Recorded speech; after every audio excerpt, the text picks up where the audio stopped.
the largest private transport company in Karachi from the late 60s until the late 70s.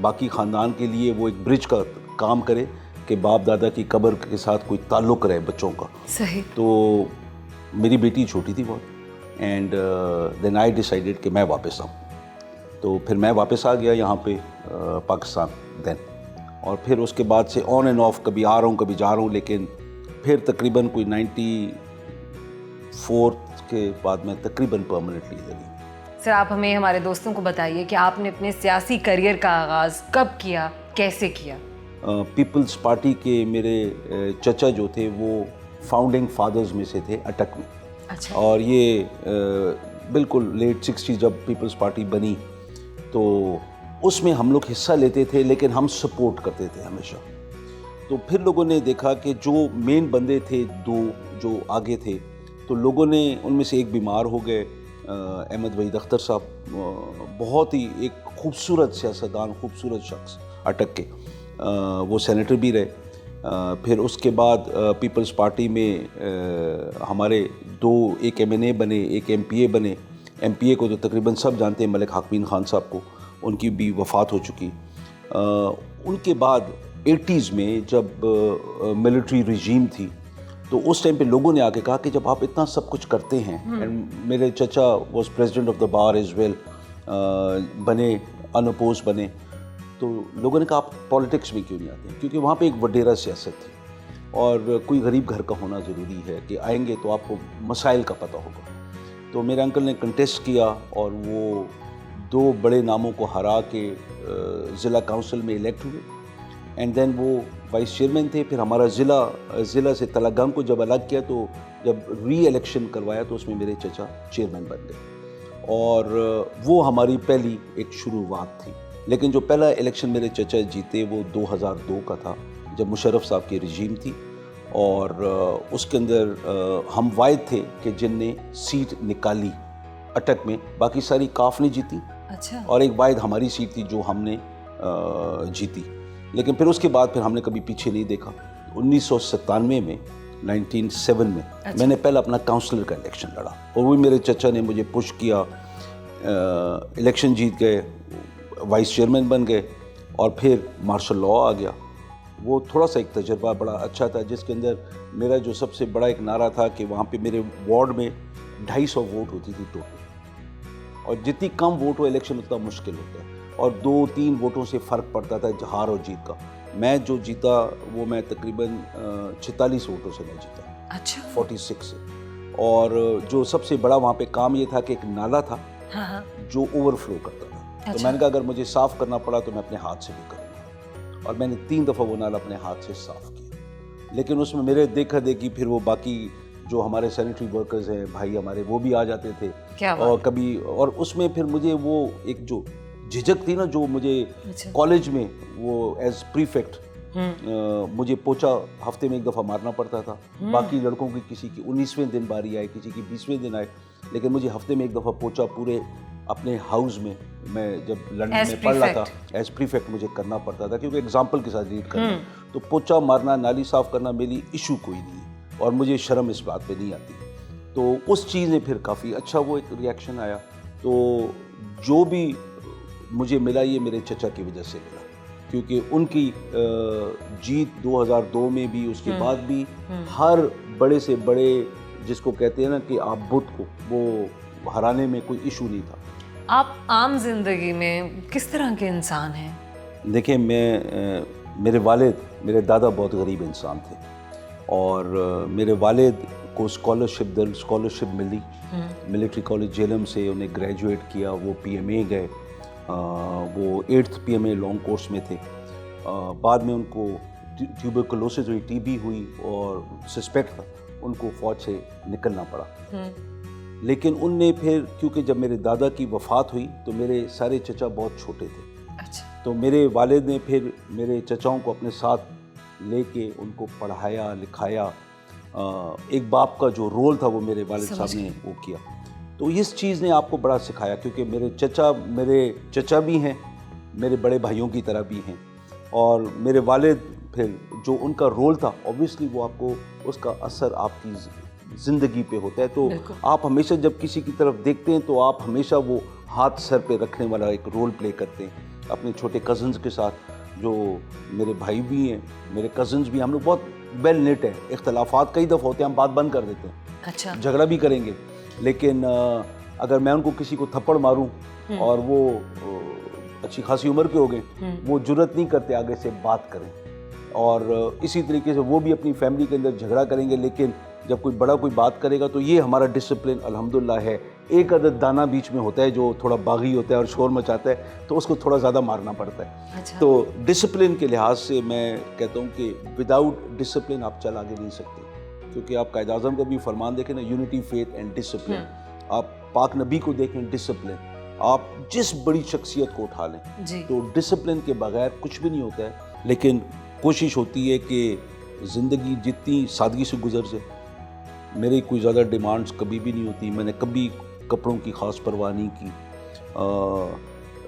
جوتوں کی میں زیادہ پرواہ نہیں کرتا ہوں، گاڑیوں کی مجھے کبھی فکر کوئی نہیں ہے. اور وہ چیز جو ہوتی ہے نا، جب آپ ان چیزوں سے بے نیاز ہو جائیں تو بہت ساری چیزیں، کم چیزیں جو زندگی میں آپ کو افیکٹ کریں گی. یاور صاحب، کیا وجہ ہے کہ آپ نے تحریک انصاف کو چنا؟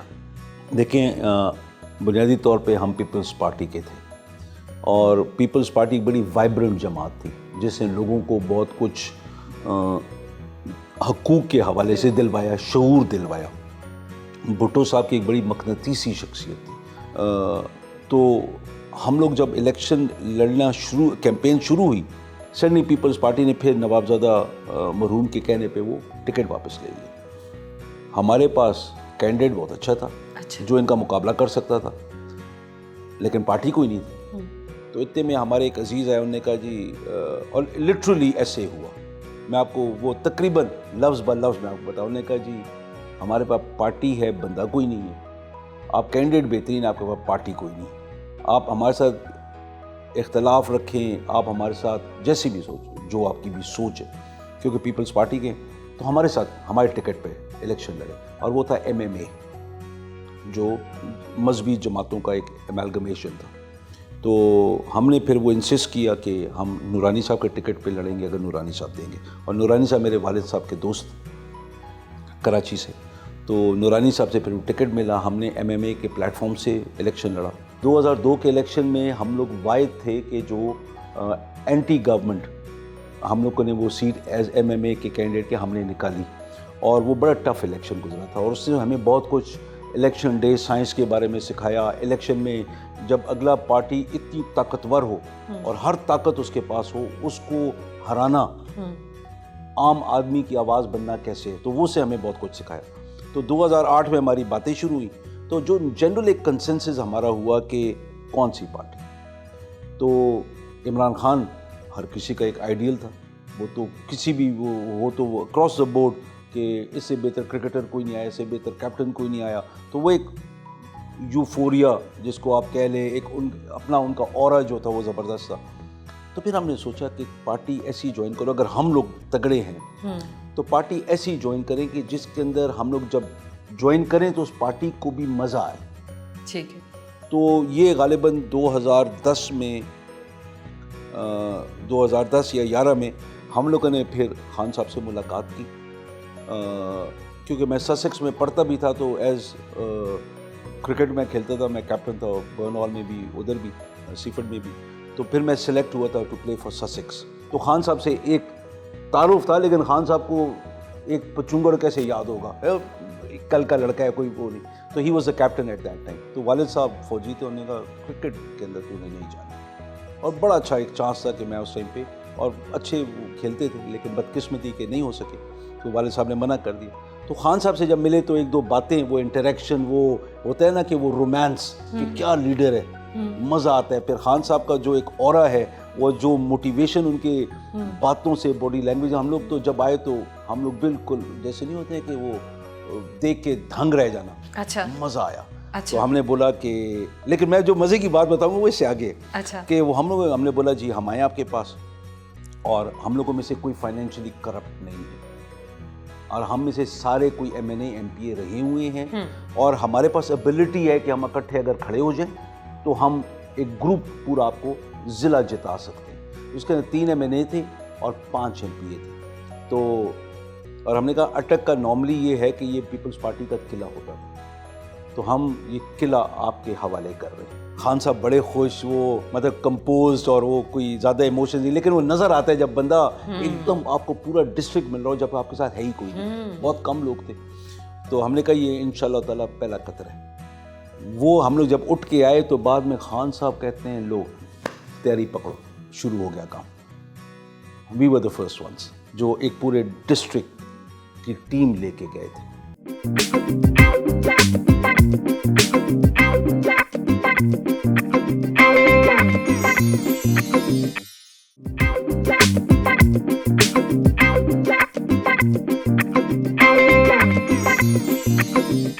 سر آپ chairman public accounts committee Punjab بھی ہیں، تو ہمیں یہ بتائیں کہ یہ جو کمیٹی ہے یہ اس کی کیا خدمات کس طرح کی اسے سر انجام دینا ہوتی ہیں؟ جب راجہ بشارت صاحب نے مجھے کال کی تو میرے چچا بھی ہیں، میرے بڑے بھائی بھی ہیں، تو میں نے کہا کہ راج صاحب آئی ایم سوری، مطلب مجھے کچھ بھی نہیں چاہیے، لٹرلی میں نے ایسے کہا۔ تو راجہ بشارت صاحب نے کہا نہیں ہمیں ایک تگڑا بندہ چاہیے، پڑھا لکھا چاہیے، جو پریشر کو سٹینڈ کر سکے اور بیوروکریسی کے سامنے کھڑا ہو سکے۔ تو بندہ بڑا خوش ہوتا ہے کہ یار ایک میرا بڑا میری باتیں مجھ میں یہ صلاحیت دیکھتا ہے، تو آپ پھولتے بھی ہیں نا۔ لیکن میں نے بولا نہیں، آئی ایم سوری۔ تو پھر راجہ بشارت صاحب چودھری پرویز الہی صاحب کے پاس گئے، انہوں نے میرے چچا کو کال کی کہ ہمیں یاور چاہیے، آپ اس کو حکم دیں۔ تو میرے چچا کا پھر کال آیا کہ میں تمہیں کیا دوں۔ اور پھر وہ وقت ایسا تھا کہ 25 جولائی کو الیکشن ہوا تھا، میں الیکشن جیتا۔ 4 اگست کی رات کو میرے والد کی ڈیتھ ہو گئی، اور وہ میرے والد پورے فیملی کے لیے ایک باپ کی حیثیت رکھتے تھے اور ہمارے لیے بہت بڑے تھے۔ تو وہ جو ایک شوق تھا، میں ابھی تک اس سے بھی نہیں نکلا، اور فیملی بالکل سڈنلی یتیم ہو گئی۔ مطلب صرف ہم بہن بھائی نہیں، میرے چچا وغیرہ سارے وہ بڑے اوپنلی کہتے ہیں کہ آج ہم یتیم ہوئے۔ تو وہ ہمارے لیے بڑا ایک ایشو تھا، اور میں ابھی تک مینٹلی میں سیٹل بھی نہیں تھا۔ تو میرے چچا نے پھر مجھے کہا کہ میرا حکم ہے کرو۔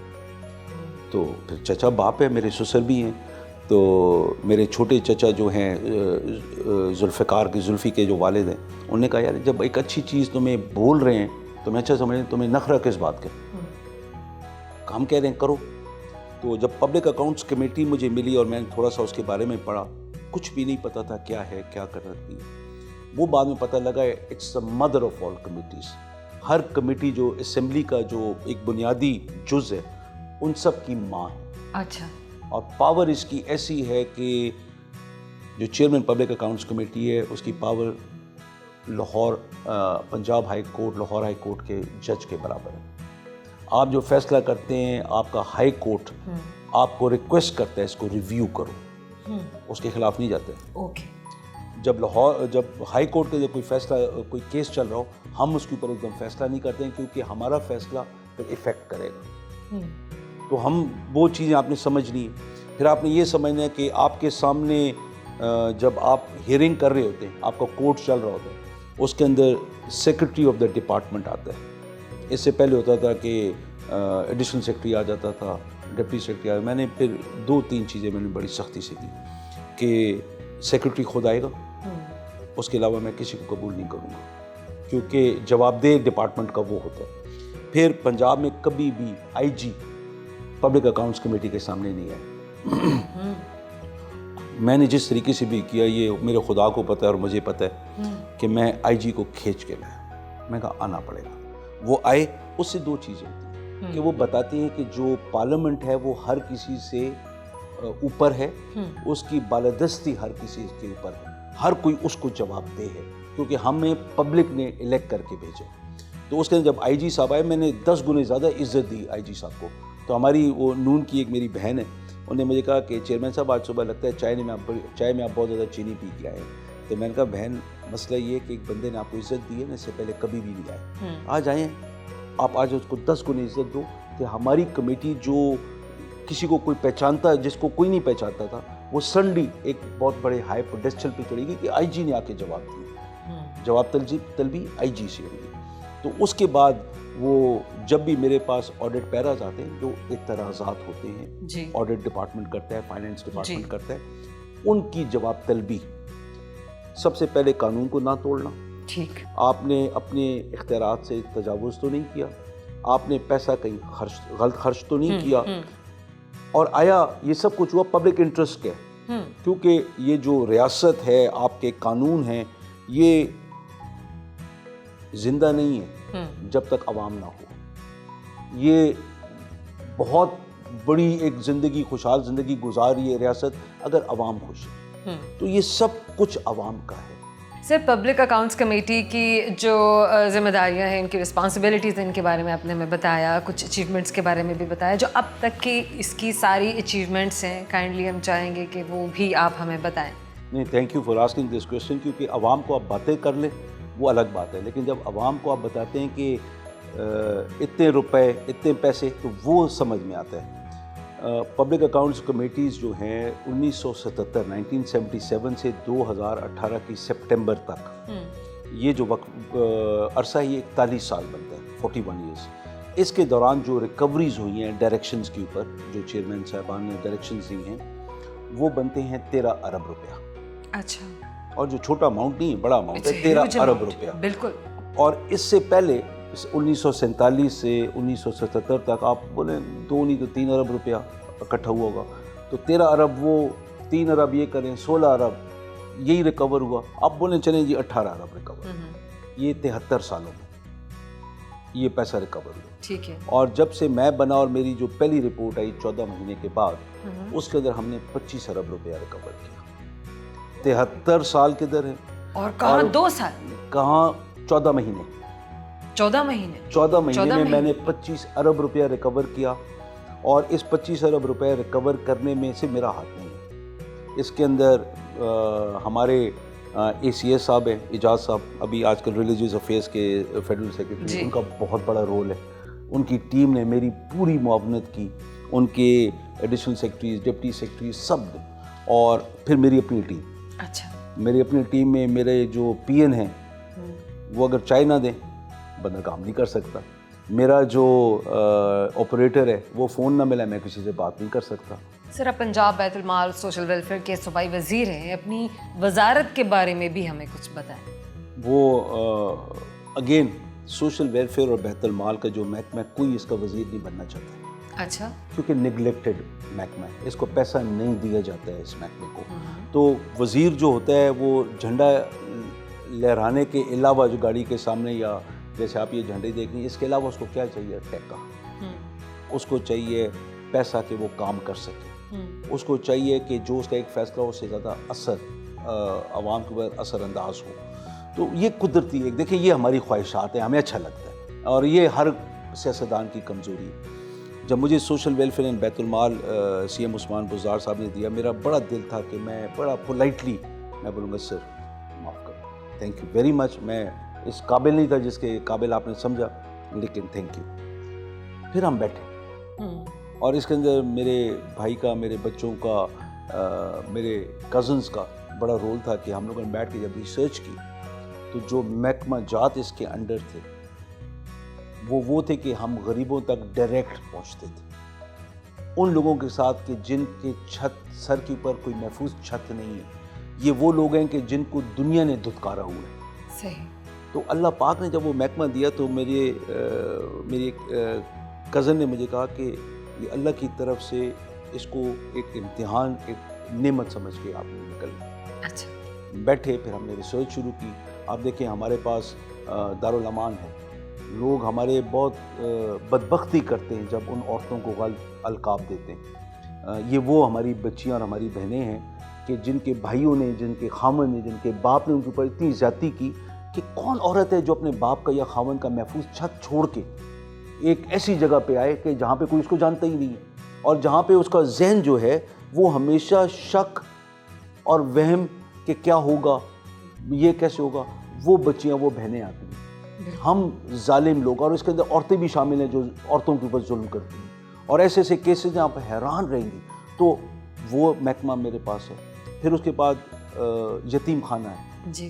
وہ مائیں کے یتیم تو وہ تھے جس کے ماں باپ نہ ہوں، لیکن ہمارے پاس ایسے ایسے کیسز ہیں کہ باپ فوت ہو گیا یا طلاق ہو گئی، اور اس عورت کے پاس اتنا نہیں ہے کہ بچوں کو کھلا سکے. کئی مائیں ہیں جو آتی ہیں بچوں کو چھوڑ کے وہاں پہ، اور آ کے کبھی کبھار ملتی رہتی ہیں.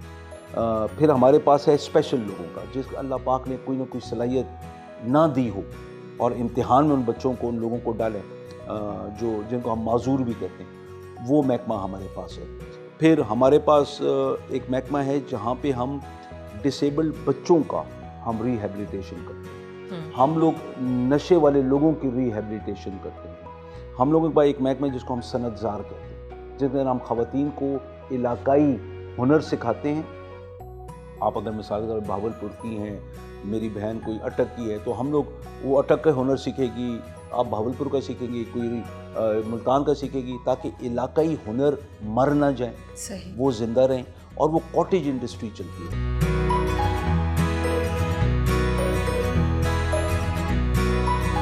آفس میں منسٹر صاحب سے انصاف لائیو فورم پنجاب کے صدر انیس علی ہاشمی اور ایم پی اے زینب عمیر سے منسٹر صاحب سے ملاقات کی۔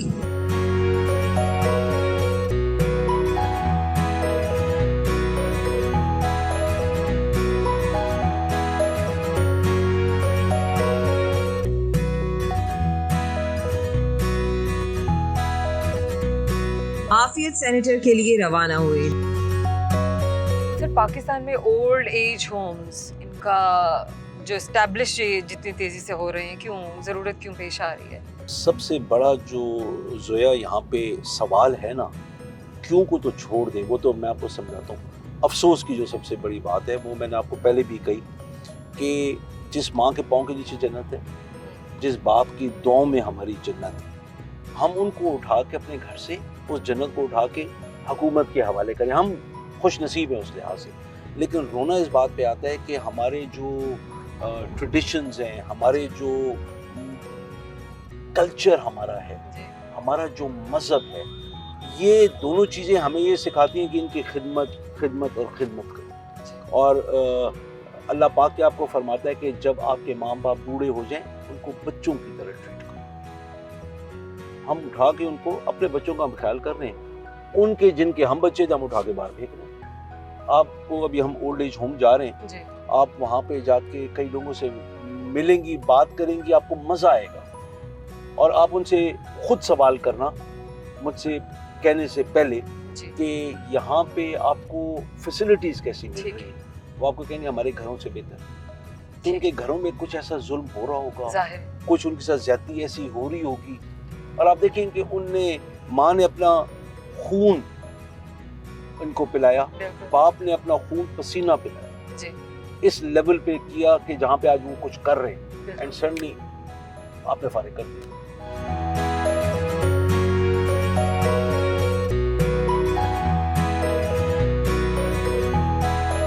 ڈویژنل ڈائریکٹر مبشر جاوید اور انچارج عافیت سینٹر مس اقصیٰ نے ویلکم کیا، ادھر بزرگوں کے ساتھ وقت گزارا اور کھانا کھایا۔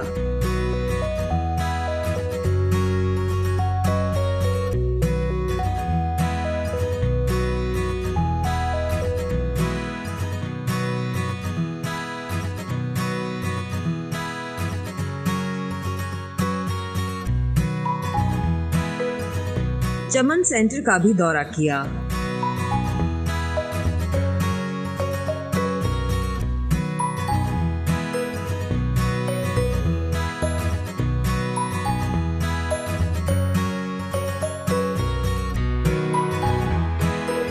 آپ کو موسیقی سے کس حد تک لگاؤ ہے؟ کس طرح کی موسیقی سننا پسند کرتے ہیں؟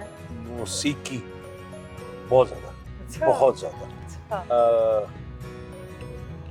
being what I am internally، وہ صوفیزم اور پھر رومانس کے ساتھ آپ کا بڑا وہ ہوتا ہے، اور اس کے لیے پھر آپ کو غزلیں، آپ کو سلو رومانٹک سانگز، آپ کو 70s کے انڈین اور 60s کے پاکستانی گانے، قوالیاں، آئی لو قوالیز، آئی لو قصیدز، کوئی بھی بزرگوں کی شان میں کچھ ہو، آئی لو دیٹ۔ وہ تو بندہ ٹرانس میں چلا جاتا ہے، بندہ آنکھیں بند کرے اور یو آر دیر۔ لیکن میوزک، یہ جو ابھی بہت زیادہ فاسٹ میوزک ہے اور فضول کی لیرکس ہیں، میں کہتا ہوں لیرکس شوڈ بی میننگ فل۔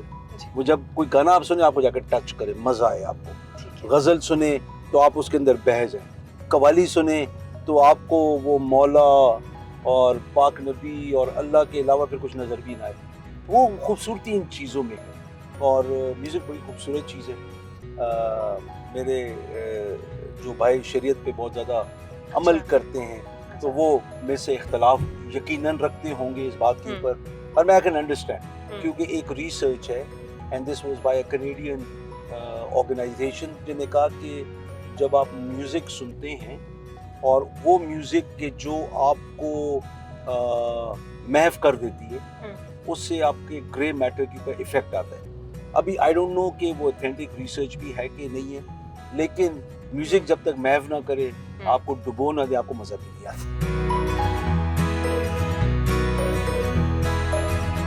دارالامان کے لیے روانہ ہوئے, جہاں انچارج دارالامان مصباح جاوید نے ویلکم کیا. مصباح رشید اس وقت ہمارے ساتھ موجود ہیں, سپرنٹینڈنٹ دارالامان, اور میں جاننے کی کوشش کروں کہ مصباح آپ یہاں پر کتنے عرصے سے ہیں تعینات, اور کس قسم کی خدمات آپ ابھی تک سر انجام دے چکی ہیں؟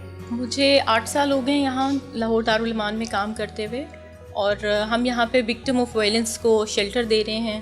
وہ تمام خواتین جن کو لائف تھریٹ ہے, جن کے ڈومیسٹک پرابلمز ہیں, ان کو ہم یہاں پہ کورٹ ڈائریکشن پہ رکھتے ہیں. میڈیا ہمیں ریفر کرتا ہے, ان مختلف آرگنائزیشن کرتی ہیں, پولیٹیکل پرسنالٹیز, پولیٹیکل لیڈرز ہمیں ریفر کرتے ہیں, اور خواتین خود بھی آ کے ہمیں بتا سکتی ہیں کہ ان کو لائف تھریٹ ہے اور ان کے پاس کوئی اور شیلٹر نہیں ہے, تو اس صورت میں ہم ان کو ایڈمیشن دیتے ہیں. سید یاور عباس بخاری صاحب ہمارے ساتھ ہیں آج, چونکہ ہم پورے دن ان کے ساتھ گزار رہے ہیں, اور آپ نے جو ہے ان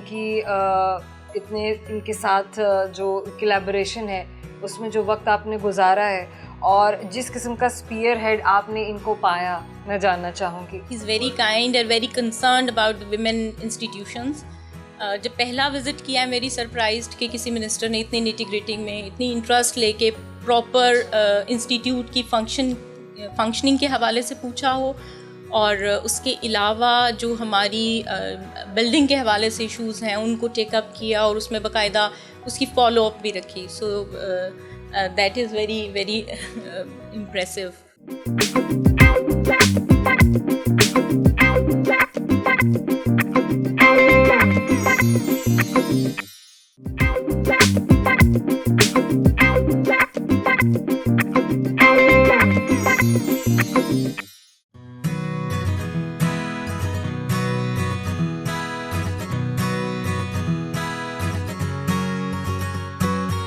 سر آپ سمجھتے ہیں کہ پناہ گاہوں کے قیام سے ملک میں غربت کو کنٹرول کیا جا سکتا ہے؟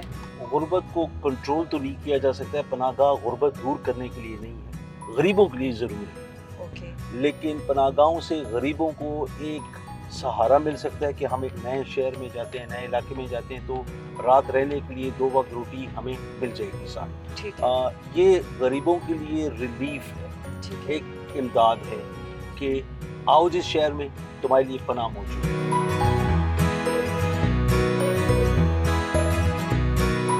LKF ویلفیئر فاؤنڈیشن پہنچے, جہاں پر لیلما خان نے ویلکم کیا اور ادارے کے متعلق بریفنگ دی.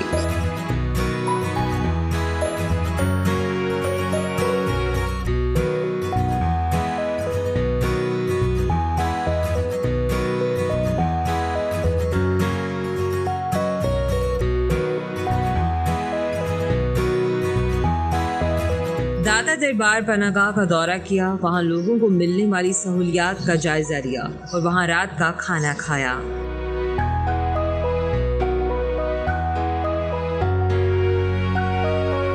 سر حکومت کی جانب سے, حکومت پاکستان کی جانب سے بیت المال کو کتنا بجٹ ملتا ہے؟ دیکھیں جی, یہ ایک بہت افسوسناک روایت چلی آ رہی ہے کہ 1994 میں جب 4 کروڑ کی آبادی تھی پنجاب کی تو 10 کروڑ روپے بجٹ تھا, اور آج 2021 میں 12 کروڑ کی آبادی ہے, بجٹ 10 کروڑ روپے ہے. یہ وہ پیسہ ہے کہ جو ہم لوگوں میں تقسیم کرتے ہیں. اور میری جو ابھی چیف منسٹر صاحب سے ملاقات ہوئی ہے, پرائم منسٹر صاحب سے ملاقات ہوئی ہے, اس کے اندر میں نے جو زور اپنا لگایا ہے کہ اس کو بڑھائیں. ہم لوگوں کو 7,000 روپیہ یا 10,000 روپیہ نہیں دینا چاہ رہے, ہم نہیں دیں گے ان کو. ہم ان کو کاروبار کا ایک موقع دیں گے. جہاں پہ ہم نے 7,000 یا 10,000 روپے ایک فرد کو دینا ہے کیش, جی, وہ آپ دیکھیں کہ